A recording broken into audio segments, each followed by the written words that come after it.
Hello dears, welcome to തണ്ട kitchen recipes. ഇന്നൊരു lunch menu ആണ് നിങ്ങൾക്ക് ഷെയർ ചെയ്യാൻ പോകുന്നത്.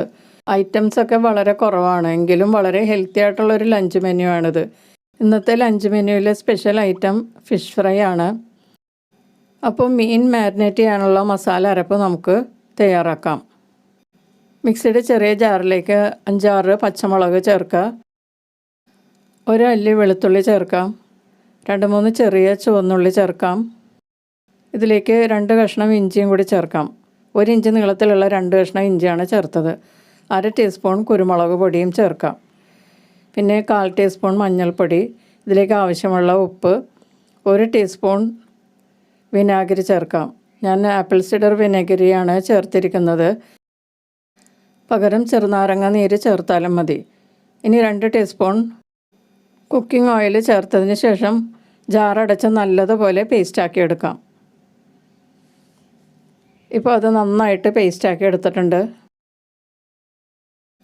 ഈ അരപ്പ് ഇനി രാഗി വെച്ചിരിക്കുന്ന മീൻ കഷ്ണങ്ങളിൽ തേച്ച് നന്നായിട്ട് പുരട്ടാം.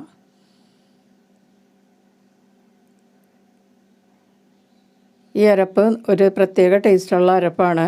മുളക് പൊടിയൊന്നും ചേർക്കാത്തതാണ്, പച്ചമുളകും കുരുമുളക് പൊടിയും മാത്രമാണ് ചേർത്തിരിക്കുന്നത്. ഇത് ഒരു പ്രത്യേക ടേസ്റ്റിലുള്ള അരപ്പാണ്. അപ്പോൾ ഈ അരപ്പ് ഒന്ന് നന്നായിട്ട് മീൻ കഷ്ണങ്ങളിൽ പുരട്ടിയതിന് ശേഷം 1 മണിക്കൂർ നമുക്ക് റെസ്റ്റ് ചെയ്യാൻ വയ്ക്കാം. 1 മണിക്കൂറിന് ശേഷം ഒരു പാൻ ചൂടാക്കി ഇതിലേക്ക് 3 ടേബിൾ സ്പൂൺ വെളിച്ചെണ്ണ ചേർക്കുക. എണ്ണ നന്നായിട്ട് ചൂടാകുന്നത് വരെ ഹൈ ഫ്ലെയിമിൽ വയ്ക്കുക. പിന്നീട് മീഡിയം ഫ്ലെയിമിലോട്ട് മാറ്റിയതിന് ശേഷം മീൻ കഷ്ണങ്ങൾ ചേർക്കാം. ഇവിടെ ഞാൻ അയല മീനാണ് എടുത്തിരിക്കുന്നത്. ഇത് ഫുള്ളായിട്ട് കട്ട് ചെയ്യാതെയാണ് ഫ്രൈ ചെയ്യുന്നത്. ഒരു സൈഡ് നല്ലതുപോലെ മുരിഞ്ഞ് കഴിയുമ്പോഴേക്കും മറിച്ചിടാം. മീഡിയം ഹീറ്റിൽ വേണം ഫ്രൈ ചെയ്യാൻ. 2 സൈഡും നല്ലതുപോലെ മുരിഞ്ഞ് കഴിയുമ്പോഴേക്കും നമുക്ക് പാൻ അടപ്പിൽ നിന്ന് മാറ്റി വയ്ക്കാം. ഇനി നമുക്കൊരു തവ ചൂടാക്കിയെടുക്കാം. നല്ലതുപോലെ ചൂടായി കഴിയുമ്പോൾ ഒന്ന് ഓയിൽ തടവിയതിന് ശേഷം ഇതിലേക്ക് പാൻ റൊട്ടി ഉണ്ടാക്കാനുള്ള മാവ് ഒഴിച്ചു കൊടുക്കാം. ഫ്ലെയിം ലോയിലാക്കിയിട്ട് വേണം നമ്മൾ മാവ് ഒഴിച്ചു കൊടുക്കാൻ. എന്നിട്ടൊന്ന് പതിയെ പരത്തി നല്ല ഷേപ്പ് വരുത്താം. ഞാൻ ഈ മാവ് ഉണ്ടാക്കിയിരിക്കുന്നത് കുതിർത്തിയ പയറുവർഗ്ഗങ്ങൾ അരച്ച് അതിലേക്ക് അത്യാവശ്യം വേണ്ട വെജിറ്റബിളൊക്കെ ചേർത്തുണ്ടാക്കിയതാണ്. ഇതിന് മുൻപുള്ള വീഡിയോയിൽ ഇതിൻ്റെ റെസിപ്പി കാണാം. ഇനി ഇത് മൂടി വെച്ച് മീഡിയം ഹീറ്റിൽ 3 മിനിറ്റ് വേവിക്കാം. 3 മിനിറ്റിന് ശേഷം ഇതൊന്ന് മറിച്ചിടാം. എണ്ണയോ ഗീയോ ചേർക്കാൻ താല്പര്യമുള്ളവർക്ക് ചേർക്കാം കേട്ടോ. പിന്നെ വെയിറ്റ് ലോസ് ഉദ്ദേശിക്കുന്നവർക്കാണെങ്കിൽ അതൊന്നും ചേർക്കാതിരിക്കുന്നതാണ് നല്ലത്. മറിച്ചിട്ടതിന് ശേഷം വീണ്ടും മൂടി വെച്ച് 3 മിനിറ്റ് ഒന്ന് ഫ്രൈ ചെയ്യുക. അപ്പോൾ മറ്റേ ഭാഗവും മുരിഞ്ഞിട്ടുണ്ടാവും. 2 സൈഡും ഒരുവിധം നന്നായിട്ട് മുരിയുന്നതാണ് നല്ലത്. പയറുവർഗ്ഗങ്ങൾ കൊണ്ടുണ്ടാക്കുന്ന റൊട്ടി ആയതുകൊണ്ട് 2 സൈഡും കുറച്ച് മുരിഞ്ഞിരിക്കുന്നതാണ് നല്ലത്. അപ്പോൾ നമ്മുടെ ഉച്ചക്കത്തെ മെനു റെഡി ആയിട്ടുണ്ട്.